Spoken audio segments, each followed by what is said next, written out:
Hi, everybody. Welcome to the Enhance Your World show. I am your co host, Chris Alba, and with me always is Larkin. Welcome. And today we're going to talk about the magic of letting go. Larkin, would you like to get us started on this? Sure.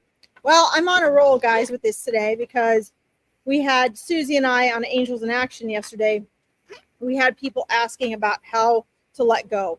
And so then it came up in my later live yesterday, and I was like, okay, so let's talk about that today because obviously it's a big part of our lives. It's something we cannot avoid, right? It's something we either do by choice, which oftentimes we put off because it's uncomfortable. We don't like change, or, life forces us into letting go, right? Like when we lose someone, or we have a breakup, or something happens to our house or our car, or whatever the case may be. So, people were asking yesterday how to let go. And, I think that's a very personal answer. I think that it's something we each have to develop in a journey. But there are basic tools that can help with it. And one of those I think is having a healthy idea of what letting go really is. And we live in a world where we identify, everything's like ass backwards, right? We identify losing, or someone going away, or not being first, or not getting that job interview, or whatever the case may be, not winning or not getting something for free, or all these things we identify as losing, as a loss. And when we're raised to believe that if we're given something, or we win it for free, or we are first in line, or we gain a relationship, or we buy or gain an item, or we get a new house, or we get more food, whatever the case may be, it's always the getting and receiving we see as positive, and the losing, or I don't know, having things taken away, or things change, or a loss of something, we identify that as negative. And so we'll say, well, I'm depressed, or I'm down, or I'm really bummed out, or I'm having a bad day because I lost this, or I didn't get that. But as soon as we get something, we think, oh, I'm winning, everything's good.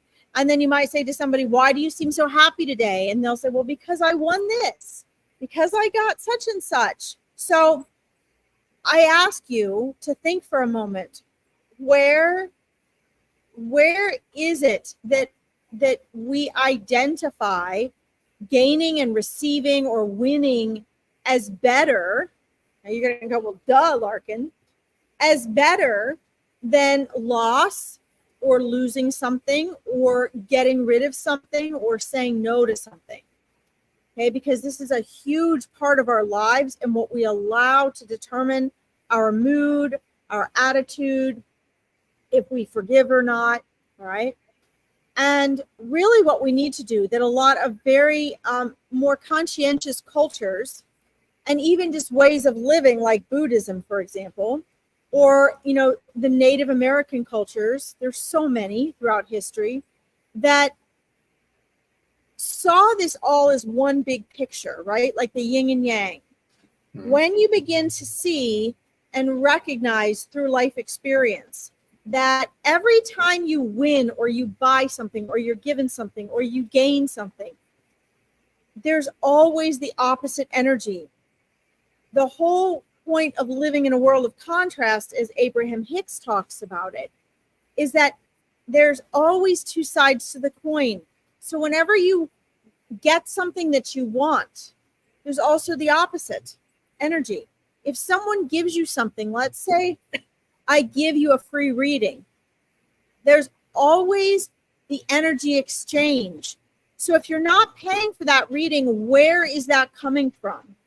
Somewhere there's the energy exchange. If you win the lottery, somewhere there's the energy exchange. If you're cleaning out your house and you're getting rid of items, in the giving away of the items, you are gaining space and energy for something new to come in. You're allowing something new to come in. Okay. So please understand that when you shift your perspective from letting go as being a negative, having to let go, that's how we look at it, right? Having to let go. When you change that and view it instead as half of a whole, where every time you feel that you're having to let go, you're also creating space for something new.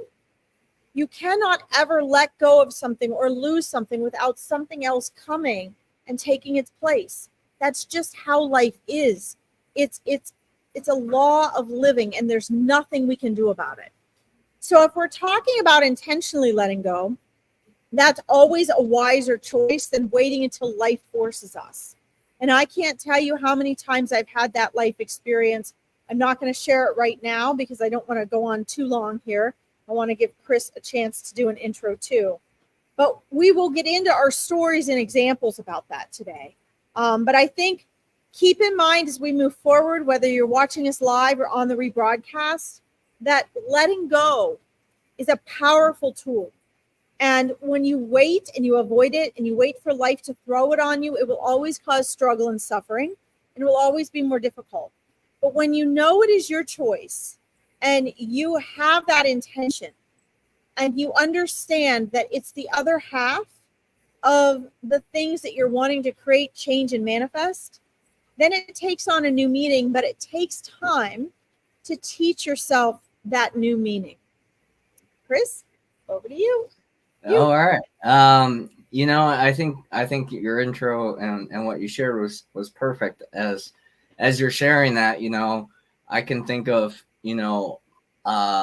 major redirections in my life coming from, those losses, and whether it was, in business, whether it was in my personal life, whether it was in my romantic life, whatever.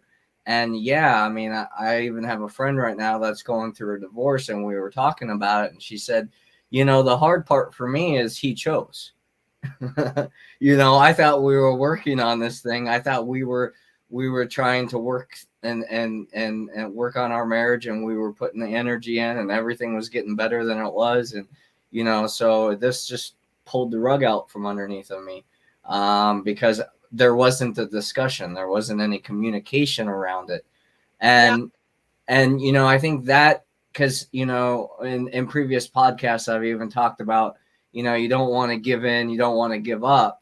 But there does sometimes get to a point to where you're like, okay, I'm wasting my energy, hanging on to this, old condition.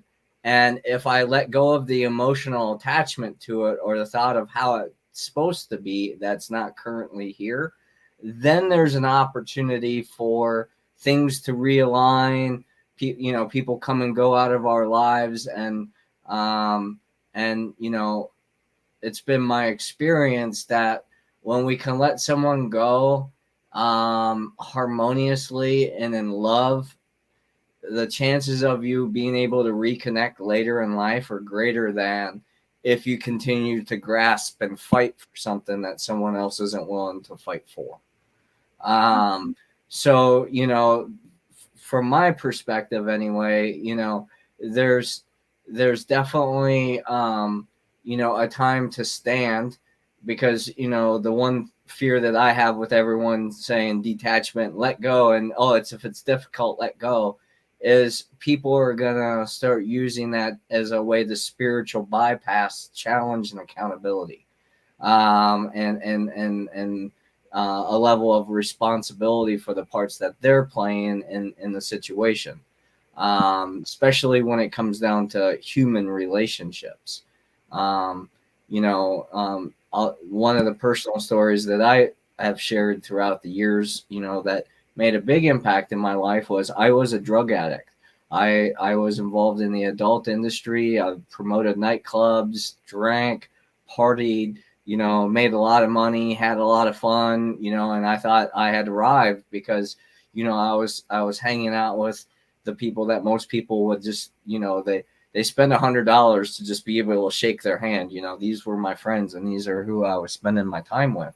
So I thought, oh, I've reached what society considers success, but I was an addict. You know, I had all these things in my life that were not, you know, in my best interest. And one night, my wife and I were down the street at a friend's house, less than a mile away, and our house got robbed. And at that time, I was going to school because I was trying to change myself, right? I was trying to learn some new skill sets. And when I got robbed, it basically made it impossible for me at the time to continue going to networking school because I had to have a network at home to be able to do this stuff on to do my work. And that completely changed the direction of my life.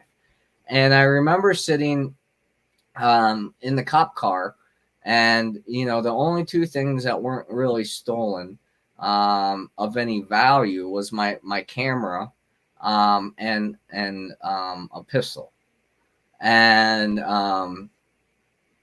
they missed the camera because when they kicked the door, or I guess opened the door, got the door open, the door opened up and it blocked the camera. But the pistol they didn't want to take because the cop said, you know, that would make them have to investigate it more. You know, and if it's just stuff, then it's not that big of a deal. But if there's firearms involved in that kind of thing, then they tend to want to go after those weapons. But I remember sitting in a cop car with the detective the next day, and I was like, and I wasn't spiritual at the time at all, but I was just like, I remember looking at him and saying, this is karma. You know, this is karma. You know, I've been living very selfishly. I've been living very materialistically. I've been living in these ways, and it wasn't in my highest well-being. So I took that opportunity to get sober, to go in a new direction. You know, I left the adult industry and the nightclub industry and went towards mainstream entertainment. And you know, that led me, you know, down the path a little bit farther. And those who know my story, eventually led me to own a bar nightclub, which again, because of the associations that I had and the people that I chose to start that business with, they were doing some things that were illegal and they ended up going to jail, but that ended that business. That landed me here, you know, through a divorce, through all the different things, landed me here. And if those things hadn't have happened and I closed my heart, I closed my mind to the possibility of forgiving and moving on and letting go and surrendering and using these things as a leverage point to go to a new level of my own holistic well-being, I wouldn't be here today. But it is a process that has to come from within. No one can tell us to let go. In fact, it's like the worst advice anyone could give anyone when they're going through a tough time is just let it go. You know, like move on. Like it's been a year. Well, why are you still hanging on to that? You know, like those types of things are very harmful to our spirit, especially when we're looking to get our footing and start to build our level of empowerment back. And what can even happen then is you take the person that maybe you separated from and you turn them into this monster or turn them into somebody that wasn't loving, kind, whatever, because you were with them. You chose to be with them, but maybe things were a little out of alignment. So then you create this new archetype character of this person so you can, you know, have something to fight against, you know, and raise yourself above. And, you know, this is where I think the subconscious patterns come out of our past and trying to put our ego above someone else's ego, maybe avoid some accountability, responsibility. So, you know, there is magic to letting go when life happens in a way that's beyond your control. But when there's still influence that we have, still things that we can put our energy towards to heal and grow. I feel like just throwing the towel up and walking away isn't as beneficial. I know if I would have done that to my family, all those years where I thought that, they didn't love me in the way that I wanted to be loved. They didn't accept me the way I wanted to be accepted, all those things. I mean, even this morning I was being told, I'm doing things wrong, and I said, thank you for your perspective, but this is my life and I'm doing it the way that it feels right to me.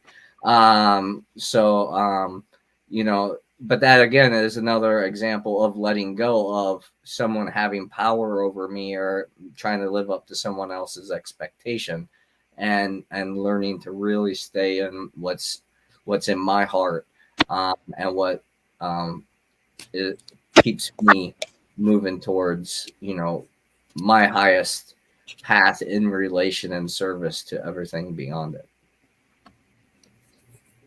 Yeah, I mean, I think it's a really good point about, the different, how people can use letting go. Mm-hmm. I know for myself, I mean, obviously when I am, this is something major that my clients have always gone through, is letting go. And it does happen that people misuse what we're talking about. I find for the most part that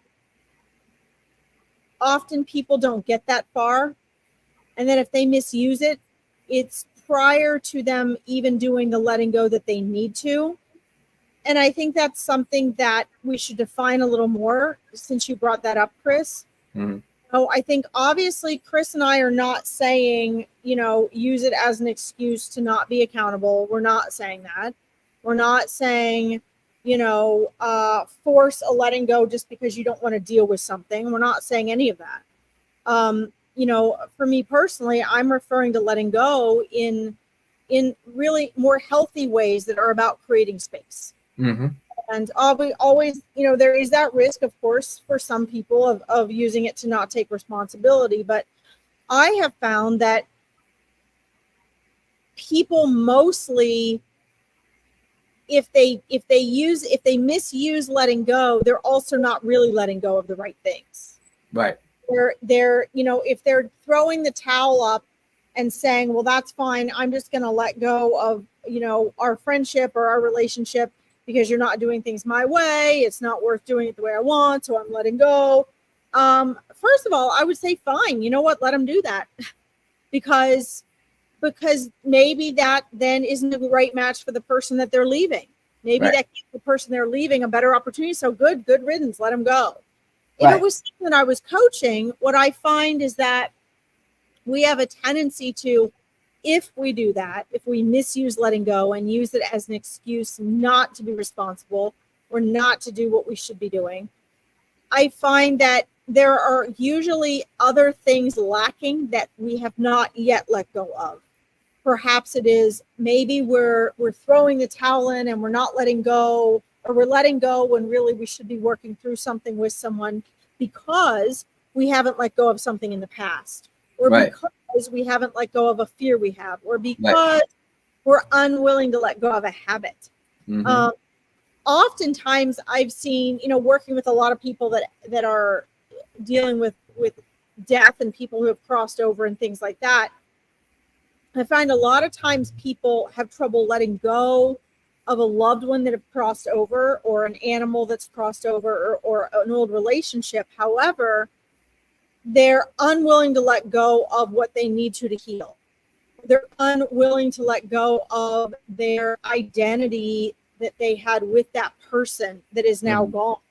Right.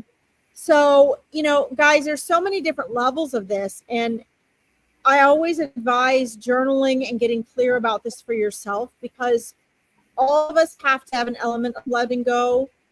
And it's because that is the natural flow of life. Life is always, the birth and death cycle. It is always the beginning and the end cycle. For every sentient being, for every rock, for every molecule, this is how it works. So when you get on the bandwagon with understanding it is a way of life, and you learn to gracefully make it a way of life. And as Chris and I were talking about, choosing, where is the powerful place for you to choose letting go? One of my examples is, with relationships. I was never the one that would throw in the towel. I would not. I'm very tenacious. I wouldn't give up no matter what.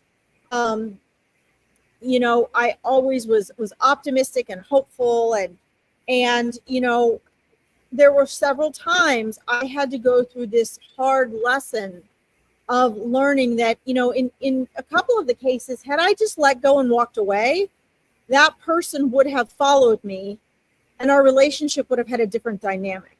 Mm-hmm. But instead, I was so determined to fix them, to help them, to sort everything else that was keeping us, apart and causing problems, to work together as a team and get in the same boat. Like, that's fine. But sometimes you have to walk away or let go in order to let maybe even the same circumstances or different circumstances with that same person take on a new tone, have a new life, And so there are times where I had the signs. There was one relationship years before. I had intuitive signs. I had angelic signs. I had tangible signs. I had, spirit guide signs. I mean, I knew in my heart that this relationship was meant to be for a certain amount of time, but it was not going to be able to last. And I wanted it so badly that I could not make myself let go. And so it got worse and worse and worse and worse and worse until there was no stopping it. I mean, it just exploded. Mm-hmm. And by then, it took, I don't know how long it took him. It took me over 10 years to recover. Financially, mentally, emotionally, relationship wise, where I was going to live, what I was going to do with my job. I mean, we had all the same friends. So it wasn't just an 8-year relationship and then 10 years. That was 20 years of my life wiped. If I had let go when I knew I had a choice, and I knew with every ounce of my being that that's what needed to happen, it would have been different. But because we both held on that long, that was literally 18 to 20 years of our lives, if not more, that was spent just dealing with and recovering from that. Mm-hmm. And the lesson there, which I kind of learned at that point, but not really. The lesson there was, when you do know there's things you need to let go of, maybe it's a job, maybe it's an eating habit.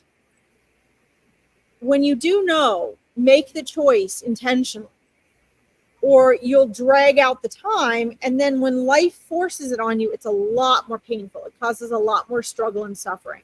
Mm-hmm. That's very different, though, audience, than you using it as an excuse, like people use money as an excuse or other things as an excuse, right? So just be very careful that you guys aren't, that you're taking the warnings Chris threw out there.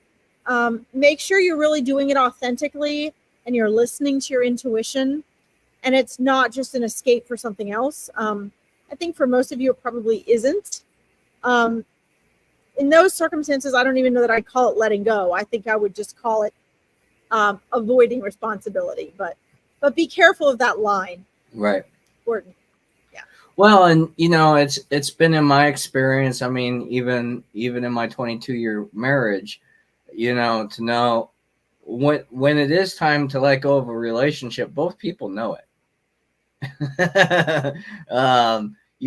Whether they're willing to admit it or not, it's in the energy, and that's the hard part to teach, right? Because it's in the experience. At Sundance this week, it was great. The chief was getting ready to speak, and they asked him a question, and he said, "Well, I've read this in a book." And then I've had my own experiences. So, and that's kind of the challenge of these podcasts and, all these other things, right? is we create this cognitive nugget. I like to call them mind candies, right? Things to think about, things to hold on and to contemplate on. If our reality is based on our mentality, then we're gonna mentalize things. But the whole truth is the experience, and if it's just not there, if everything that you're doing isn't working, then it's just going to be a natural falling away of things. When I have quit addictions, 20 years deep now, they just fell away. It wasn't a struggle, but what I did was I focused on the part of the benefit, what I was going to be, how I was going to feel different, how I was going to have more of this or feel better of this or that or the other. And so it just naturally shed away. And even in our relationships, when we let go of the expectations of how someone else is supposed to be, and then just focus on our own way of being, then those little things that challenge us aren't really a challenge anymore, because it's something that we're willing to accept. And I think that's a great reflection of love. If we truly care and love somebody, we want to nurture and guide them with compassion rather than condemn them and criticize them. Because again, it's in the vibration, it's in the frequency of how we're communicating, how we're acting, that's going to help somebody up or help push them back down into the depths of despair. Because it's all energy, it's meaningless till we give it meaning. So some people can take this awareness, like you were saying, and use it towards the good and towards the light and moving into higher vibrations, and then the other people can use it as a way to keep themselves from really having to look at the mirror and say, oh, I've had all these failed relationships and the common denominator is me. So maybe it's not the other people. That's powerful. But I don't want you guys to mix that up with letting go. Right. Letting go is really, it's the easiest thing you can do. And there's so many other levels to that. Letting go is literally like, just that. So let's say we're talking about you're having trouble letting go of a relationship. Maybe someone left or passed away or divorced you, or maybe someone passed away, or you lost a pet. Maybe you lost a job you love. Maybe like me, I had to leave a boarding facility. The whole boarding facility is closing down now. That was unbearable, right? You have to let go. You get used to the people there and the horses, and it's like family. You get used to taking care of them. Letting go. This is the easiest thing. Why is it so hard for me to open my hands and let go? The only reason is because of this. Mm-hmm. This is the only reason. The only thing that stops this from doing this is this. So I have my reasons. I don't want it to break. I don't want it to spill. I want to put it on. I don't want someone else to grab it. I don't, whatever the heck it is, I have a reason for holding on, right? And when we hold on so tightly to things, it's like they will slip away. If you try to hold water or any type of liquid, what happens? It just runs down your arm and out through your fingers, and you open your hands and you've got nothing. If you can hold something, you just practice letting go. I mean, if I would do that right now, if I were you guys, just pick something up and go like that. The reason it's hard is because it's so easy. And life is actually a series of letting go. Letting go of who you were when you were a kid, letting go of who you were yesterday. Right. If you wake up with anxiety, and you can wake up and be someone new and fresh each day, like 50 first dates, then you don't have a problem, do you? But if you wake up and you think about the people you haven't gotten back to yet, the bills you have to pay, the emails that you might have, The things you didn't do yesterday, you have to do. The things you were stressed out yesterday that you're going to have to do. The things you're afraid that you have to set up for tomorrow.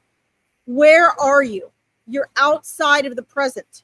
You are in your head. You're in the future. You're in the past. You're everywhere but in the present, because your egoic mind is always in the past or the future. So how do we let go? We just let go. And what most people do is, when we have to let go, and I'm not talking relationships or any of this complex stuff we've been talking about. Let's just talk about just letting go.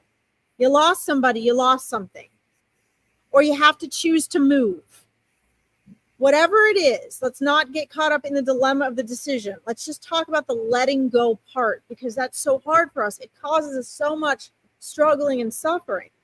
This is the process that you guys have to formulate a system for yourself, but there are consistent principles about it. It will happen no matter what, because it's part of life.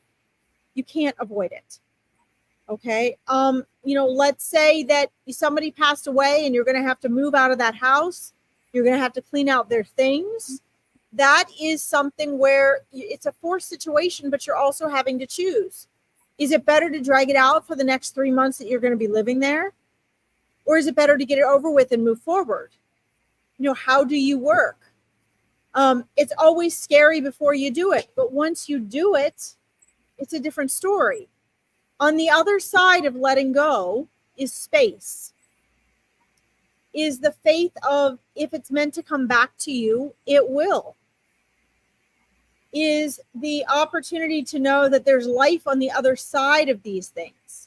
So if we go back to my initial premise that we collectively and individually, because of our egoic minds, we dislike losing, we like gaining. We dislike giving away or getting rid of or cleaning out, and we like acquiring. We want to get more, not less. We want to win, not lose. All these things are the contrast, right? So if instead you live a little bit more in balance, and you understand, for a lot of my clients, is, why am I not able to manifest? Why have I not been able to manifest the type of relationship I want, or more money, or a job I like, or feeling better about myself?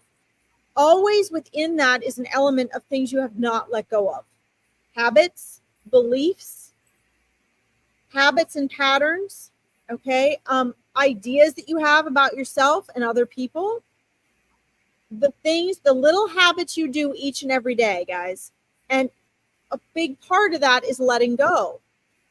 If you haven't let go of the identity and the person that you were when you had that last relationship that was so miserable, how do you think you're going to be creating space for a new and different relationship?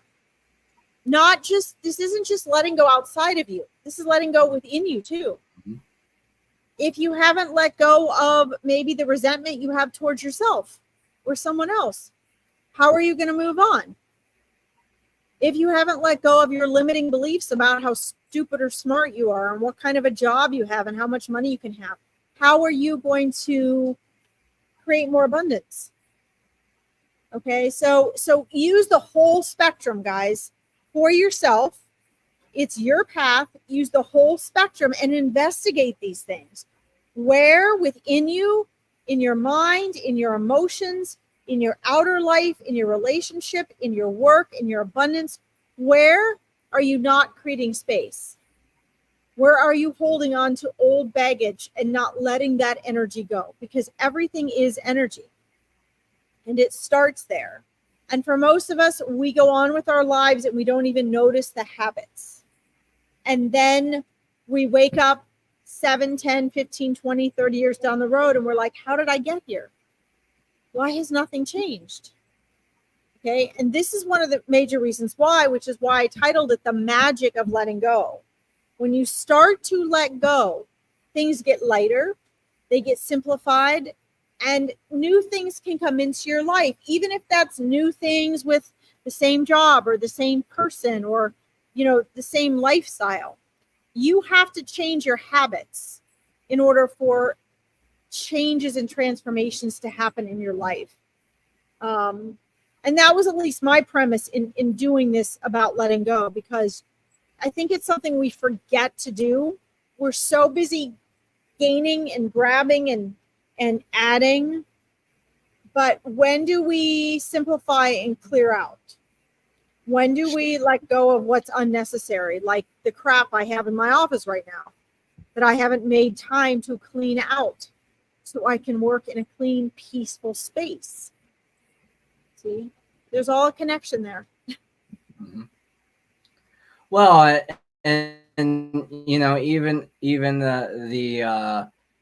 the anxiety of we have to always be doing something, you know, to really be able to sit and not do anything and realize that the world's going to go on without us, is a powerful teaching.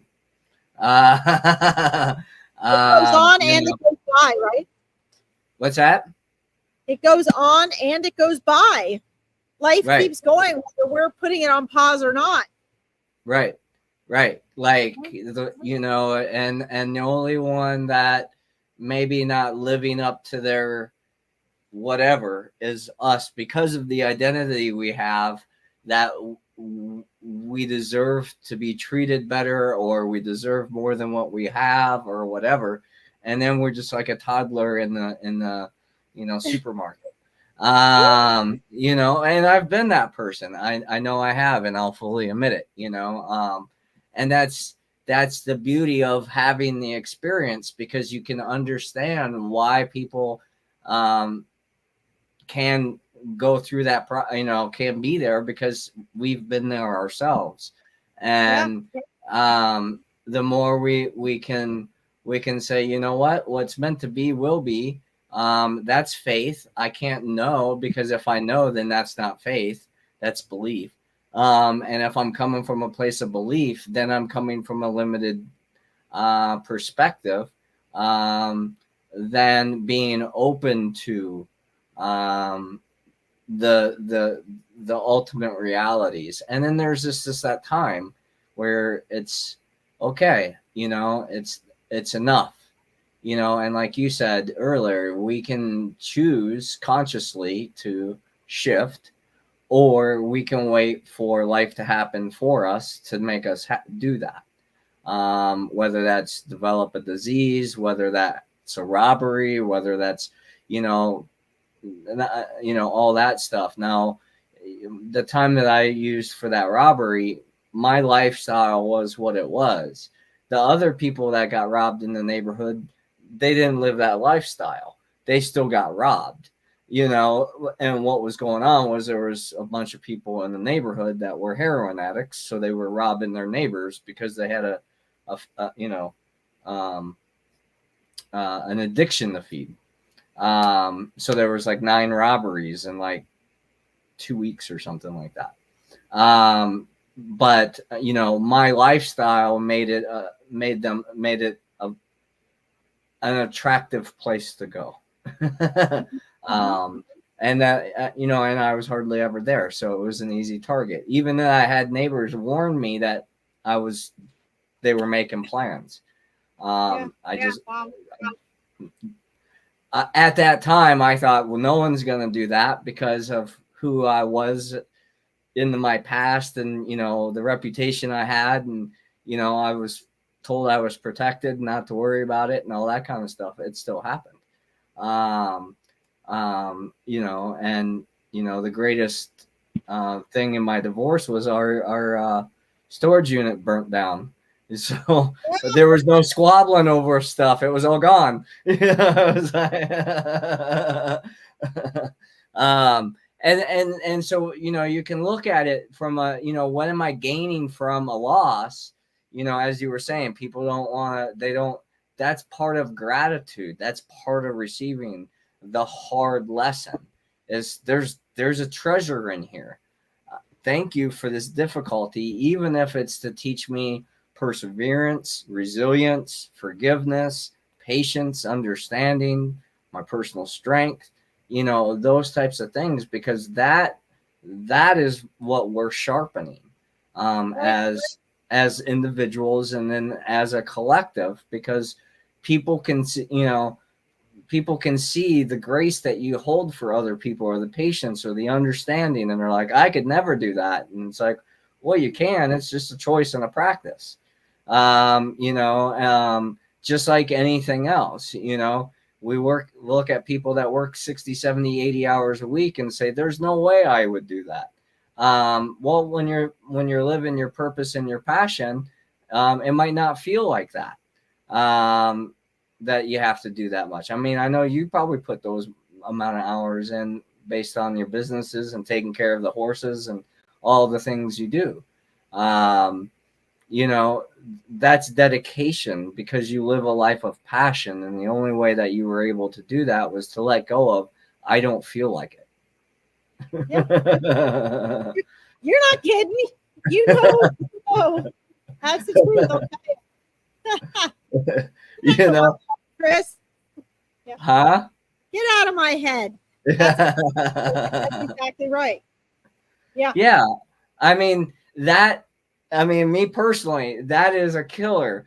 Like, I know I need to go do, I know I want to go do these things, but man, I don't feel like it right now. I just, I want to go do this, or I'd rather just, relax and be comfortable, or whatever it is, and that's I think the magic of truly letting go is letting go of our own BS.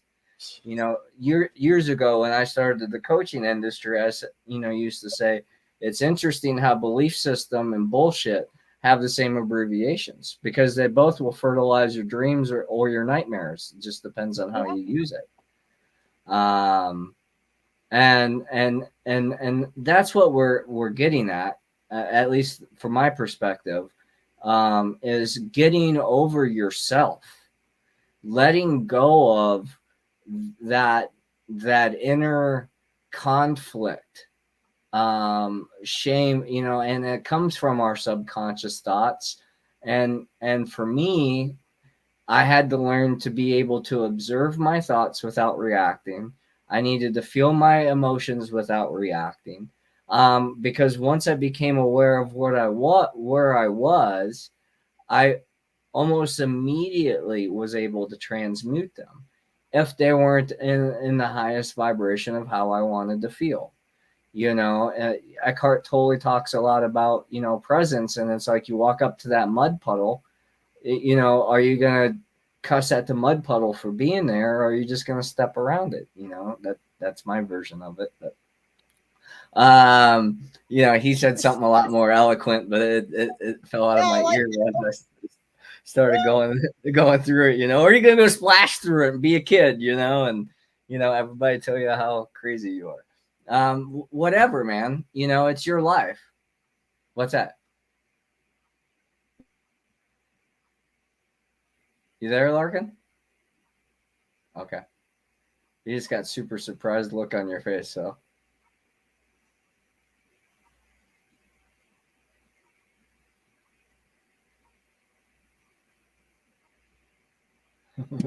I'm here, Chris. I just wanted you to keep talking because I had to pause something on a YouTube. And so I had to put on mute so everyone didn't hear my old broadcast. I got you. Like, I just saw a surprised face. I'm like, oh, did I spark something? What happened? Here for a minute. Yeah, no worries. But I mean, and letting go of the expectation that we should be anywhere than where we are. I think that's a great one to let go of. There's a reason that we are all in this place where we're at in this time, as an individual and as a collective. And how do we grow beyond that? And that's where we come together in unity through our differences. I mean, the beautiful thing about, going to these sacred ceremonies, like Larkin said, in the native and, all these different lineages, that I haven't really been to many that I'm like, oh, this isn't, good. Even if it was a little dark, in my younger youth, but, is the diversity of people coming together for a common cause. And when we can come together for a cause beyond ourselves, we all benefit by being able to contribute, and that energy that we contribute creates a better outcome. And that's why I believe that we have to be cautious of how we're consuming in each and every day. And I'm not just talking food, but consuming. What music are you listening to? What are you feeding yourself? You know, you know, at night, are you watching the news? Are you, all these various different things? Because unless you're getting a diverse source of information, and even a diverse source of information isn't still going to give you the whole truth because you weren't there to experience it. But when somebody shares just one polarity of a story, one perspective, and they just keep saying it over and over and over and over and over and over and over, what they're literally doing is rewriting your brain and your neural connections. And so a lot of the habits that we need to give up, I believe, as a humanity, is a lot of this information that's based on outside things that we have absolutely no control over. And really get back to the roots of community. Because we all are here to be caretakers of ourselves and each other. And over the last few hundred years, we've been conditioned to look out for ourselves first. And as I said earlier, the world's going to go on without you. So take care of yourself, of course, but it's not about you. It's about what you leave after you go. Because if we were to really make it hard to live on this planet, just for an example, like we kill off all the other sentient beings, all the other animals, we pollute the soils and the waters to where we can't grow plants right away, the human species will die and the planet will then regenerate. And it's done this several times. Science can prove it. Whether humans are there or not, that's a whole controversial thing. And I think Larkin got froze out. So, oh. No, I'm right here. Okay. So what's that? I'm right here. Okay. So, the part of letting go is, for me, the call to action that I would say is let go of the need to be better than anyone else and just focus on being the best version of yourself.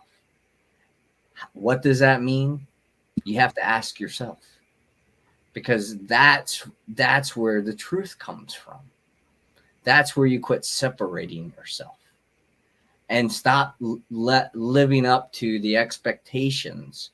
Oh, Larkin dropped her feed of the society, the education system, the commercial marketing, the parental authoritarians, all those different things. Because as long as you're moving in integrity, doing your best each and every day to cause the least amount of harm to yourself and everything outside of you, you are going to live a very harmonious life. And a very balanced life. And it only gets better the more you can move through challenge and resistance. And that's why I started this podcast by challenging, make sure you're responsible, accountability, all those things come first before using, I just have to let you go because it's too difficult. I have to let this go because it's too hard. Because I did that in my youth. I let go of different practices and things because it was challenging, and I know my dad for the most of my years called me a quitter, and and I was just like, no, it just wasn't for me. And I was always looking for new things to find myself, find the things that interested me, not based on what they said I should do, or how I was supposed to live. And I'm so grateful that I've done that most of my life, because what I didn't realize up till really this year, at Sundance, it was like a full circle for me. The strength and resilience that everybody used to see in me, I got to see it for myself. I got to see how much things had shifted for me by doing those things, and just learning to be grateful for what is, and allow what is to come to happen. And the more we can appreciate what we have, the less need we have for things outside of ourselves, and the more patience and grace and understanding we can have with ourselves and other people. And we won't tend to trip over our little petty mistakes, or beat ourselves up or beat ourselves down to where we demotivate ourselves, and say, oh, I don't feel like it today. Um, you know, that's pretty much all I have to say on it. The download kind of stopped. So, It's brilliant. I think it's very well said, Chris. And, and Bill, thank you for your comment. What a great perspective. It is a good perspective because, guys, just to kind of, I couldn't have said it any better, Chris. I think it's important that, one of the things Chris is getting at is, that there's a relationship between our individuality and our collectiveness. And our collectiveness will be the result of how we are as individuals, and our individuality will be affected by our collective. And so we're constantly responding to both, right? So it's, Chris in his coaching focuses so much on the community aspects. I focus so much on the individual aspects. And both are very important because it is all those individuals and how you think and what you do and how you see yourself as a part of the community that makes a big difference. So even if you're an introvert, and no one believes I am, but I am. Even if you're an introvert like me and you'd rather go home and do your writing and your reading and you're taking care of the yard and the garden and things like that, it doesn't mean that you have to be out there with other people all the time. It means exactly what you were saying before, Chris. When you wake up in the morning, as Dr. Joe Dispenza says, do you ask yourself, how can I be the best version of me today? Mm-hmm. And, another thing, Chris, you reminded me of is so much of our depression and feeling sorry for ourselves comes from the fact that our society is so focused on me as an individual. Mm-hmm. We forget about everybody else, and we could have a whole topic just on this. Just look at the way people are driving. I was at a Kroger's a couple of years ago, and the area of the parking lot where I parked, there was a hill. And as I was getting out of my car to go in, this guy, probably in his 50s, it's not like he was a young, stupid kid. He loaded his car up. He turned around. I watched him get a big smile on his face. He got this grin. And he scanned the cars. And I didn't realize at the time he was trying to decide which car he was going to target with his cart. And then he proceeded to shove his cart as hard as he could and laugh with delight as it rolled down the hill and rammed into the back of one of the cars. So, I see little things like this all the time. Mm-hmm. And the question is, if you're a person that is, thinking, okay, I've used the last of the roll of toilet paper, so perhaps I should replace it before the next person comes in, or tell management that if they're out of toilet paper before the next person comes in.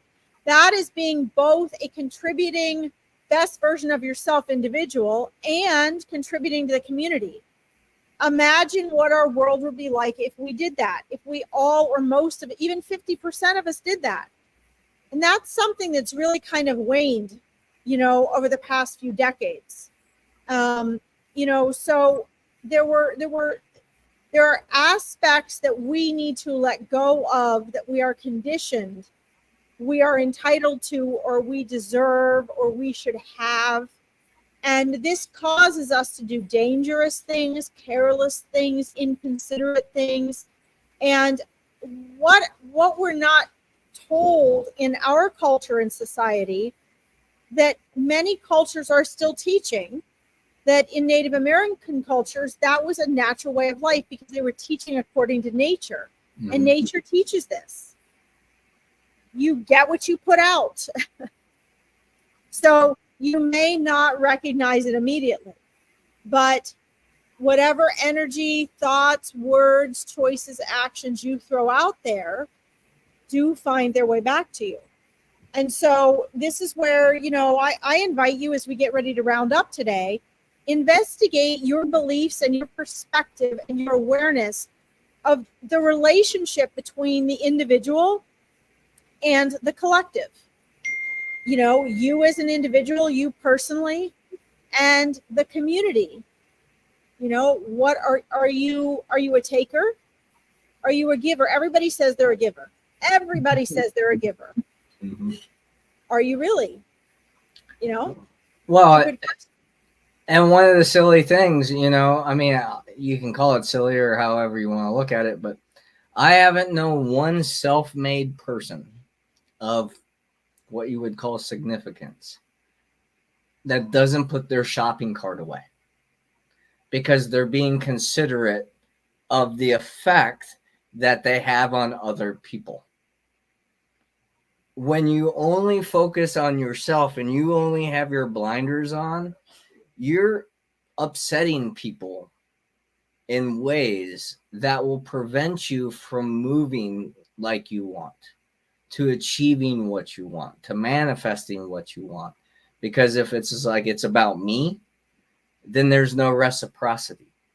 And there's no such thing as there is such a thing as the law of attraction, right?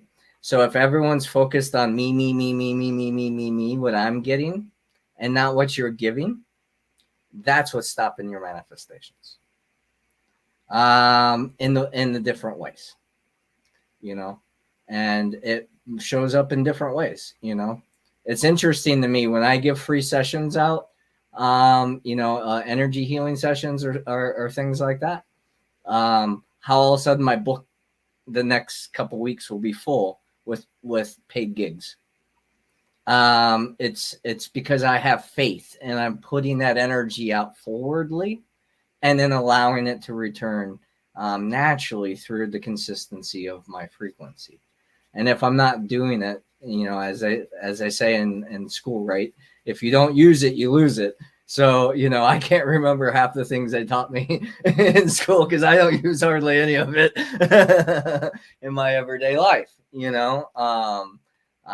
don't, but I do retain a lot of information that I've learned from the study of human behavior, because that has been my profession for over 20 years. And how all this affects, from the food to the thoughts to the feelings, how all these different energies impact our daily holistic well-being.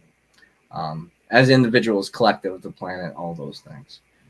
So as we take radical responsibility as individuals, which right now we're sort of doing the opposite in society. Mm-hmm. So take radical responsibility as an individual instead of blaming everyone else for the things you don't like. So most people need to make a reverse here, because we're taught and conditioned it's everybody else's fault. It wasn't your fault. Don't worry about it. Get some healing and counseling. Let's cuddle and coddle you and tell you it's okay because it wasn't your fault. Well, how about taking radical responsibility? Because when you're truly free and empowered, you're taking radical responsibility. That means even if shit happens, And it's not let's say it's not even your fault. You still need to take responsibility for the part that you had. Maybe it was responsibility for being there. Right. Maybe it was responsibility for your responding. It's not about fault. It's about the freedom you get with responsibility. And that's a whole different topic, because today we're talking about letting go. Right. But assess what it is that you as an individual can let go of to both create and manifest and change and transform for yourself individually. And then once you've done that, that's when and where and how you change the way that you are a participant in the community, right? Because it's up to you to take care of yourself as an individual in that community. And it changes when you do your work. What you need to be careful of, though, is when you get too caught up, as Chris was saying, in the what can I get out of it? How can I be first? The hell with everybody else. That type of attitude will keep you in a holding pattern that, although you may think you're getting what you want, will only lead to misery. And for all of you out there who are like feeling sorry for yourself, or you want things to change, or you can't seem to manifest what you want, or you're unhappy about something, check in. How much are you just focused on you? When we stop just caring about ourselves and what we want and what we're getting and constantly measuring that, life opens up to us. And so perhaps that's something powerful that you can let go of in order to create a shift. When Chris was saying, when he gives away free sessions and then all of a sudden his books fill up with paid sessions, that's not going to work for everyone. Right. Because it depends on, when Chris is doing that, he's doing it out of authentic giving. He's not doing it so that happens. And he's also doing his work, his passion. If we just jump in and say, okay, we're going to give everybody, $10 and everyone's going to give us $100 back, I'm not going to promise you that's going to work. Right. Okay. It's going to be about your individual habits and patterns, your alignment. Are you doing what you're passionate about? What else are you doing? There's a lot of other factors involved. But what we can tell you is that when you install first awareness of your thoughts and your habits and your feelings and your emotions are the mind and the body, you create this level of self-awareness. You can then assess, okay, are you being the best version of you today? And really that's your only job, is to be the best version of you today. And each day that might require something new and different. But as you go about that and you make that a habit, and letting go will always be a part of that, because you're going to find there's things you have to let go of. Maybe it's just the need to win a conversation with someone, or the need to have the last word, or the need to get on social media. Okay, whatever it is, find that out for yourself. Journal about it. Meditate, take walks, think about it, toss it out there, and then choose one thing, just one thing each day, and make a shift.